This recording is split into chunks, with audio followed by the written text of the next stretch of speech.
जे महाराष्ट्र गव्हर्नमेंट आणि सेंट्रल गव्हर्नमेंटने जे डिजिटल मीटर बद्दल सक्तीचे आदेश काढून महाराष्ट्रामध्ये घरोघरी मीटर लावण्याचा त्यांचा तो घाट आहे, त्याचा मी प्रथम निषेध करतो. कारण पहिलेच इथला सर्वसामान्य माणूस, कष्टकरी माणूस, शेतकरी माणूस ह्या महागाईने ग्रासला आहे. आणि यातल्या आता प्रीपेड मीटरमध्ये पहिले पैसे भरा आणि नंतर वीज वापरा, हे काही सर्वसामान्य लोकांना, कष्टकरी शेतकरी लोकांना पटलं नाही आहे. कारण प्रीपेड मीटरमध्ये तुमची लाईन कधी कटेल कारण तुम्हाला सांगता येणार नाही. आणि रात्री आमचं प्रीपेड मीटरचं हेच बॅलन्स संपलं, सकाळी तुमचं मीटरचं लाईन कापल्या जाईल आणि ते आम्हाला न कळत कापलं जाईल. आम्ही त्याची कंप्लेंट कुठे करायची? अरे, आपला देश हा सर्वसामान्य गोरगरीब कष्टकरीच्या लोकांचा देश आहे. तुम्ही डिजिटल लाईन करा ना, आम्ही त्याला आमचा नकार नाही आहे.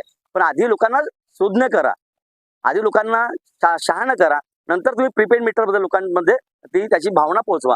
कारण याच्यामधून शेतकरी लोकांचा, इथं गरीब लोकांचा लॉस आहे, याचा घाटा आहे, याचा फायदा फार मुठभर लोकांचा आहे.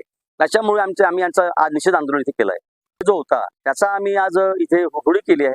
शासन निर्णय म्हणजे महाराष्ट्रामध्ये जे मीटर 6,000चं आहे, आपल्या महाराष्ट्र गव्हर्नमेंटने ते मीटर 12,000ची वाढीव रेटने तिथल्या कॉन्ट्रॅक्टरला दिलं आहे. म्हणून तो 6,000चा जो तफावत आहे, हा 6,000 तफावत कोण आणि कुठून कशी भरून काढणार आहे हे गव्हर्नमेंटने अजून क्लिअर केलं नाहीये. हा शेवटी पैसा सर्वसामान्य लोकांचा पैसा आहे, गोरगरीब कष्टकऱ्यांचा पैसा आहे. म्हणून आमच्या पैशाची अशी विटंबना किंवा अशी दुराग्रह किंवा दुरुपयोग आम्ही करू देणार नाही. MSEDCLचे जे एक्झिक्युटिव्ह इंजिनियर आहे धोतमारे साहेब, आम्ही त्यांना निवेदन दिलं आहे, जेणेकरून आमच्या लोकांच्या, सर्वसामान्य लोकांच्या भावना ह्या गव्हर्नमेंट पर्यंत पोहोचवाव्या आणि आमचे जे डिजिटल मीटर आहे सध्या थांबवून त्याचं ऍडव्हान्स टेक्नॉलॉजी आम्ही मान्य करतो, आम्ही त्याला पुरस्कार करतो.